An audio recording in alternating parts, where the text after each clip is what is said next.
Why should they waste their time going after the black vote when it's only 15% of the population, and on top of that, about 50% aren't politically engaged? The reality is this, guys. Most Americans are fucking stupid. They don't understand how the world works. They don't have a passport. They've never left their state. They can't even name 3 countries a lot of the times, and they're idiots. And the thing is that the left is cooler nowadays. It's cooler to be liberal. It's cooler to be super edgy and woke. That's what's cool. That's the problem with the conservative side for the long time, is that it hasn't been cool. Thankfully, there's some more creators coming out there that are conservative. There's some more creators coming. Hold on, let me finish my point, bro. Let me finish my point. But with 33, we're like, let me finish my point. Million with 30 You're lagging right now. People who actually vote. First of all, Asian Americans are a smaller contingent of the population. People still engage them. A huge percentage of the Hispanic population can't even vote. And you got people tripping over themselves to do things for illegal immigrants. And that includes the Republican Party. You even got people reach out to Native Americans who are like 2% of the population. So let's stop acting like 15% is such a small percentage when it's a damn lot. And 15% is actually an undercount because the census admits they undercount us by 3 or 4%. And in the South, Black Americans are usually in states like Georgia, Alabama, Louisiana, Mississippi, South Carolina, 30% or more of the population. So it's not a waste of time. Just like it's not a waste of time. It is. What? Just not like they're not a majority, bro. And the reality is, if the way you're going to get the black voters is by giving them handouts, you guys cry about reparations. You guys want handouts all the time. That's just the reality. Let's call a spade a fucking spade.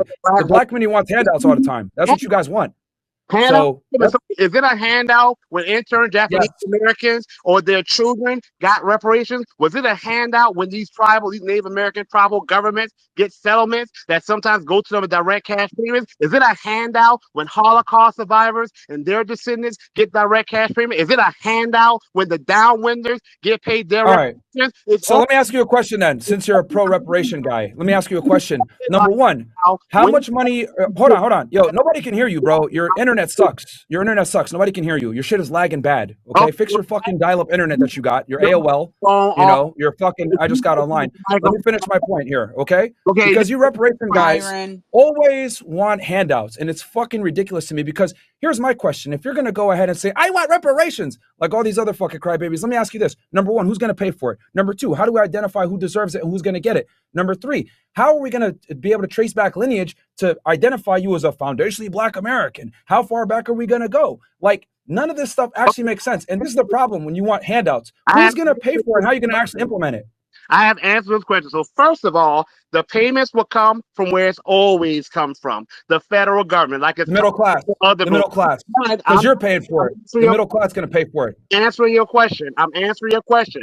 Number two, how do they identify who the foundational Black American? Before I even answer that, let's talk about handouts. You got a handout when your family was able to come here from war-torn, poverty-stricken Sudan. So let's not talk about handouts when I'm speaking with a living, walking, talking handout right now. Number three, the government can identify who's a foundational Black American. Excuse me, you are talking to a man right now whose great-grandmother was raised by someone who was formerly enslaved. My great-grandmother died in 2015 at 101. That's how recent slavery was. Jim Crow and redlining, those things didn't enter to the 1970s. So you're easily able to identify who is a Black American and who's a Black immigrant. The federal government knows who comes here. And the Black immigrants come here and do a lot better than the FBAs. And you guys were born and raised here, speaking the English language.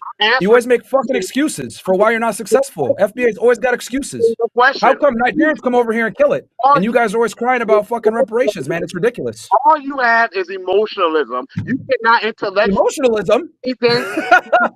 You cannot refute anything I just said, because if you're going to make that argument... Well, number one, you're lagging. Nobody can hear you. You keep fucking lagging because you're on AOL dial-up. You got mail-type internet. That's why nobody could fucking hear you. You're out there in the boonies. Your internet sucks. Look at it. Turn your microphone off and you'll be able to hear me better. Okay, thank you.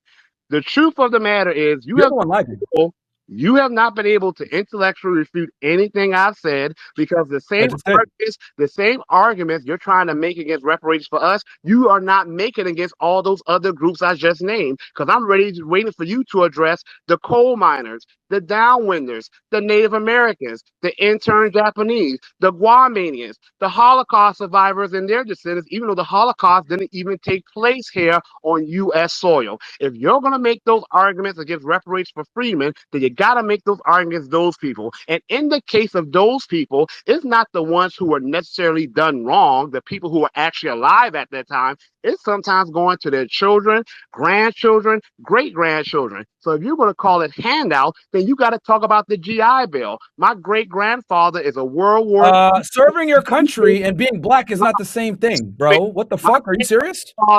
My great grandfather is a World War II veteran. He deserves the reparations, not you, bro. Then he deserves it, not you. That's the fucking difference. Like, why are you trying to get handouts on your granddaddy? That's ridiculous. Please stop crying. That's ridiculous. Put on your big boy pants and wipe the tears from your eyes, okay? My great grandfather is You're the one crying for reparations. He is still alive. He's 100 years old. He never got. So give him the money. Give him the money, not you. He never got a penny from the GI Bill. That means wealth is not built in a day in America. Anyone who's honest can tell you this. Wealth is built over generations. He was denied the opportunity to pass wealth down to my grandmother, okay? While the 15 million white veterans got the GI Bill. I'm glad they got it. I'm not mad they got it. I'm just saying it was wrong for the federal government to not do it for everyone. So people who are saying that the federal government does not have to repair the wrong it did, you are sending a message to the federal government that a lot of people on the right are now saying is tyrannical. You're sending them a message that it's okay for them to do wrong and to do right by others, but not to do right by someone else. And that's a scary message to send this government. Truth be told, the New Deal, when Roosevelt did the New Deal, that was trillions of dollars invested in jobs and projects. It excluded many black Americans. My great grandmother told me she was excluded from the benefits of many New Deals. Okay. The Social Security Act, the Labor Union Act. My great grandparents, who all died in the 2000s, were all alive when those things happened, and they were all excluded from it. They were excluded from opportunities to build wealth. Again, I'm not mad that America helped and did for other groups, but it's wrong that they didn't do for my group. And for anyone to say that they don't have to repair it, you are saying to the government that they can have a double standard, that it's okay to have justice for some and not justice for all. Now, maybe that works in your native Sudan, but that's not how things should work here in America. And again, you are here on a handout. You're in a country. Okay, I'm here on a handout. Yep. So explain this to me then. Okay, I'm here on a handout, right? I'm here on a handout, but for some odd reason, my parents came here, didn't speak the language, were able to make something of themselves, buy a fucking house, earn $100K per year, and they never asked for a cent. But you're over here, born and raised here, American passport, English is your first language, you got free education, yet you're crying and complaining about the very system that put you in the position where you're at right now. That's what I'm trying to say. You guys aren't appreciative for shit. You just want to cry for reparations and handouts. That's the problem. Visa, and they got it. And let me tell you, your granddaddy deserved the money, not you, motherfucker. That's the difference. Education. I got a show to do. So I'm gonna leave. You're fucking nobody. Nobody cares what you got to say. Get the fuck out of here, man. You fucking FBAs are ass clowns. Paid for my education, and they paid for yours. So you are the one getting the free handout. You came here on the infrastructure that was built in large part, not say only, by my people. So Myron, you are a living, breathing, walking, talking handout. Your family only was able to exist here because of handouts. And that's why I get so offended with people like you and even Vivek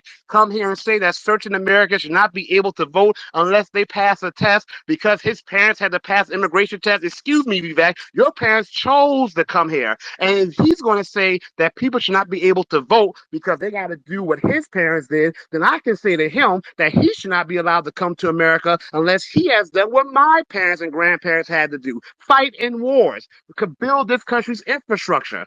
So don't you dare come here and talk about what we should be grateful for when you should be grateful for us. Because if it wasn't for the Civil Rights Act of 1964, Myron and your family would not have been allowed to come here. So be grateful, be thankful, and shut up.